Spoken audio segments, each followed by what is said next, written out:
พรหมาจโลกาทิปติสหัมปติกะอัญชลีอันทิวรังอยาจคาสันติสัตตาปาราชาคชาติกาเทเสตุธัมมังอนุกรรมปิมังปัจฉัง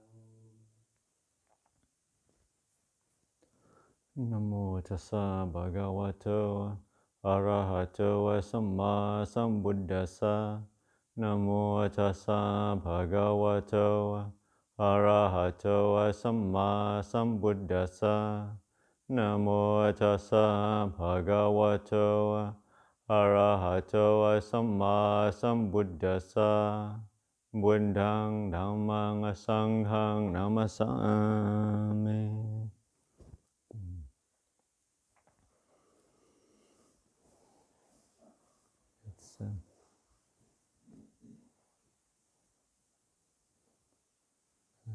It's interesting. It's just I just emerged from a 2 weeks silent retreat just was it Wednesday? That seems so long ago. And first was just to express my appreciation for everybody. Just bring up all the much just gratitude to have just be able to be a monk, to be just living simply in the forest, being fed every day, very very beautiful food.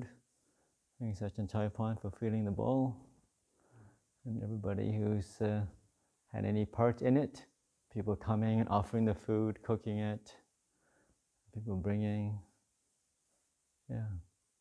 and it's it's really really nice just to step back from the responsibility. Just put the hats down of being the abbot for 2 weeks,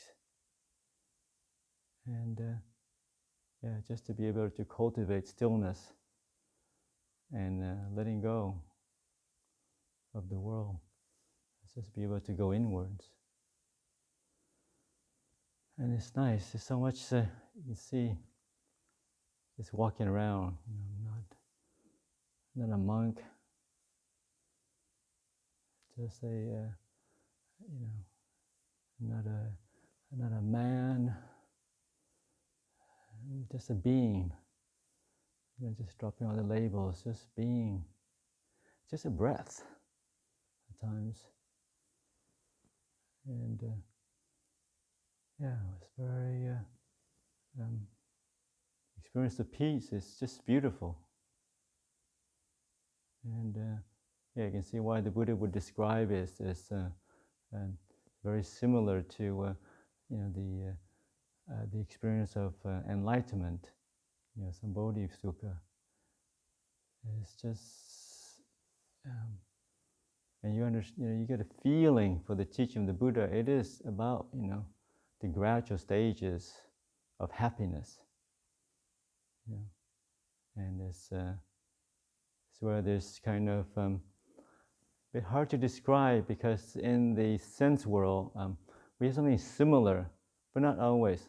It's like increasing sense of happiness, but it's not like the coarse happiness of ecstatic, but it's ecstatic. But it goes towards the happiness increases, but it becomes more subtle, so it becomes like almost not there.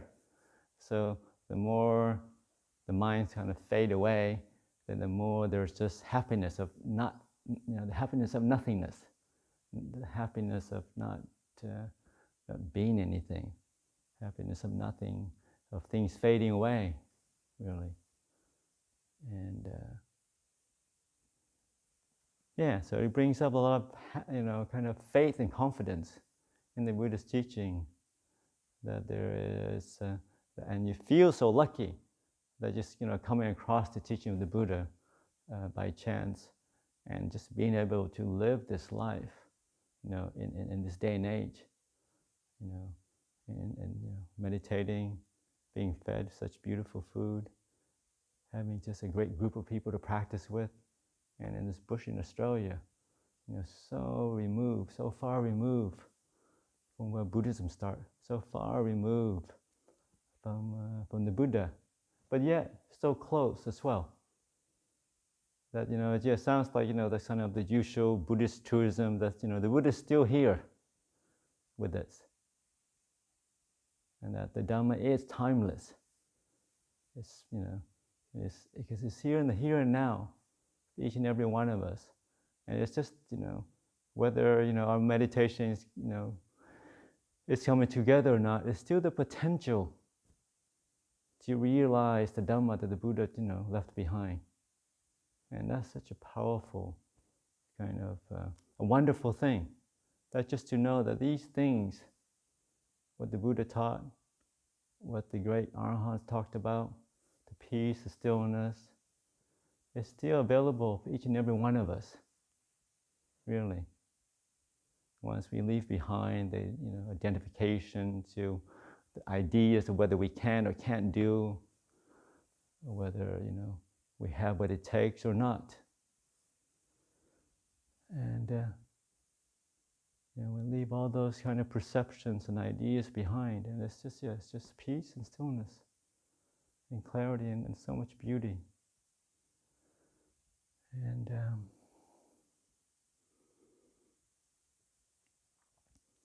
And you see that sometimes people talk about practice of samatha or vipassana.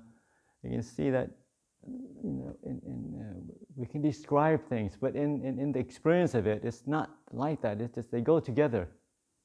That when the minds become more peaceful, you see things clearly. If you see things clearly, the mind becomes more peaceful, and it's just much more organic. Sometimes, obviously, to communicate it, to write something down, we describe it, but then sometimes it doesn't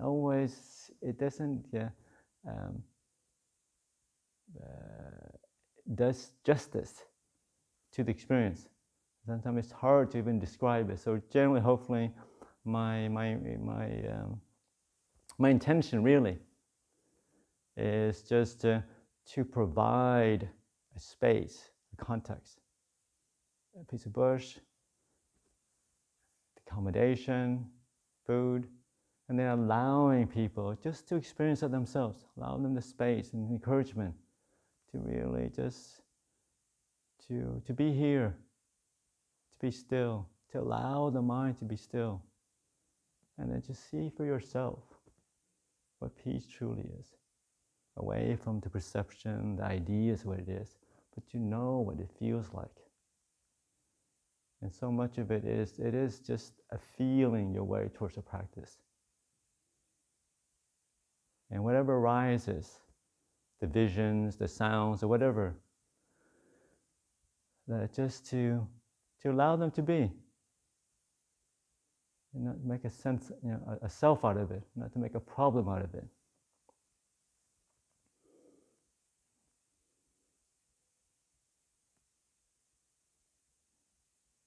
I remember as a young monk, when I first meditate, and the mind become more peaceful, there's this skull that kept appearing in front of me. It's like, huh? What is that? Is that real? Am I going crazy? And you keep seeing this skull and it's on fire. It's like, huh? And then he starts to talk to me. So I'm like, this is really weird. I think I'm going crazy. But after a while, you just realize, yeah, it is what it is. Don't make a big thing out of it. And not to, sometimes the idea is, oh, I must be getting somewhere. Or maybe it's trying to tell me something. Maybe it's telling me the lottery numbers. Maybe I should try to the future or something. I should try to talk to it. But it's just, whatever these things appear, they stay for a while. And you can see that sometimes you're not so interested. After all, you're like, okay, you're just there and I'm here, okay. And then your interest starts to, fade away to other things. And then you can see that it wants attention, so it starts to talk to you. Like, no, I'm not buying this, I'm not going to listen. And then after a while, the thing fades away, like most things, when you don't give it attention. And it's just, when the mind becomes peaceful, all sorts of things start to happen. But the main thing is, it's not to bite into the trap of Mara, to think it is something special, to get caught in it, to get into the stories and get lost in it. But the teaching, like Ajahn Chah said over and over again, just, first, not to doubt these things happen. Could be internal, external, but the experience is what it is. And then just allow that to be, allow that to fade away. And not to attach to anything. Not to make a sense of self out of these things that happens in meditation. Or whether they're not happening. Sometimes people sitting here and it's like, oh, everybody's so exciting. They're seeing these visions, or they're hearing voices, or they're seeing these lights, and I'm sitting here and nothing happening. So remember, when we meditate, not to get anything, really. And not to be somebody even. Meditate just to let go. To be with things. To increase the muscles, the wholesome muscles of the mind. Increase the muscles of acceptance, of forgiveness, of love, of giving people benefit of the doubt. And those things, like similar said with the muscles, it's something that you can train. Something when you focus on, those things grow. So in this kind of environment of practicing, really it's just the inclination towards wholesome states, inclining away from unwholesome states. And over time, those muscles of wholesomeness, of clarity, of peace, of forgiveness, of acceptance, just grow naturally.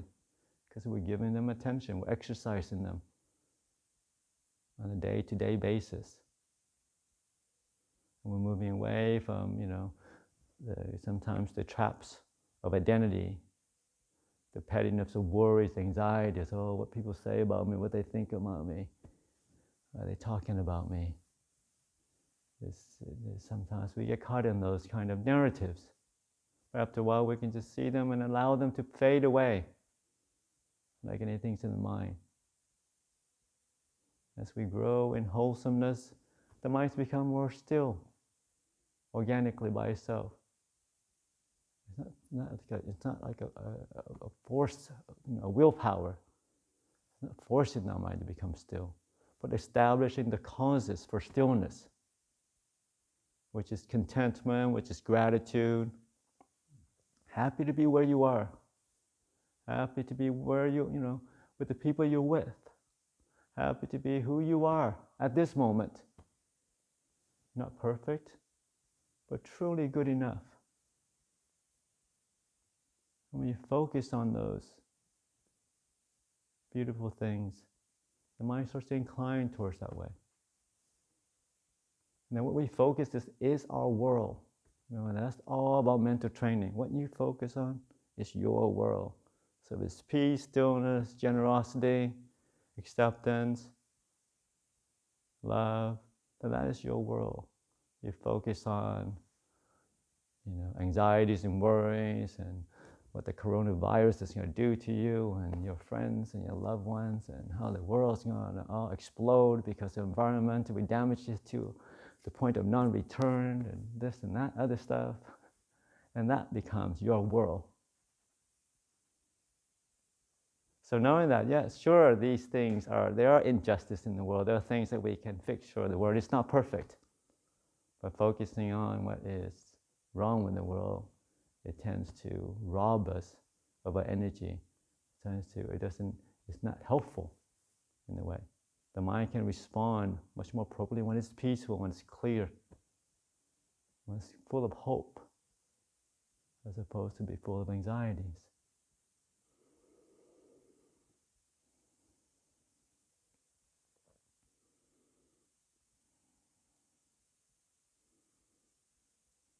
And the other thing I was going to bring up was that, yes, speaking of coronavirus, and also my intention here is to, like I said, infect you all. Infect you with the Dhamma. Infect you, and hopefully when it sinks in deeply into every cells of your body. And eventually, hopefully it becomes really deadly and you finally die from samsara and never come back. But until then, whoever you come to contact with, you also touch them, you infect them as well with the Dhamma, with peace and stillness, with love and acceptance, with generosity and kindness. And so then, and so they touch somebody and the other touch, and it goes on and on and on. And through that, because we start with ourselves, with peace and stillness, we start to spread that to the whole world, one person at a time,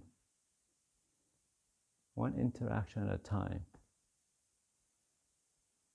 And that's truly how we change the world, not through some major forces, not through protests, not through bombs and guns, but just through simple act of kindness in the present moment, one by one by one. That's truly how change happens. You see the power of the Buddha, a man 2,500 years ago, just sitting meditating, and what an influence he had in the world. Countless of beings ever since, all throughout the whole globe, the whole universe. The teaching spreading everywhere and still remains with us. I mean, how powerful is that? And that's the thing. Truth has its power. The more we focus on it, the more it grows in us.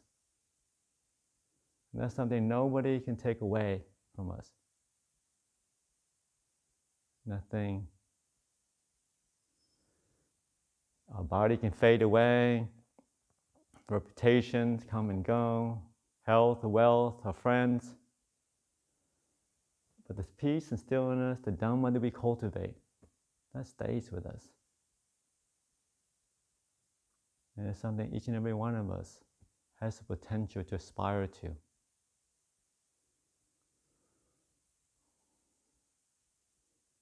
And it's a beautiful path, beautiful in the beginning, beautiful in the middle, and beautiful in the end. You don't have to worry whether you're going to be enlightened this lifetime or next 2 weeks. Probably not next 2 weeks, but this lifetime, the next lifetime. As long as you're growing in peace and stillness, that's what's most important. It's a beautiful journey of obviously, self-development, of self-awareness, knowledge, of increasing sense of peace and stillness, of accepting who you are and accepting others. It's the same force of the mind. We fall fine with others, we're going to eventually fall fine with ourselves. It's just the nature of how the mind works. But we look at others with kindness, with gentleness, then it's the same thing will come. When we look at ourselves with love and acceptance. And at the potential of Buddha nature in each and every one of us.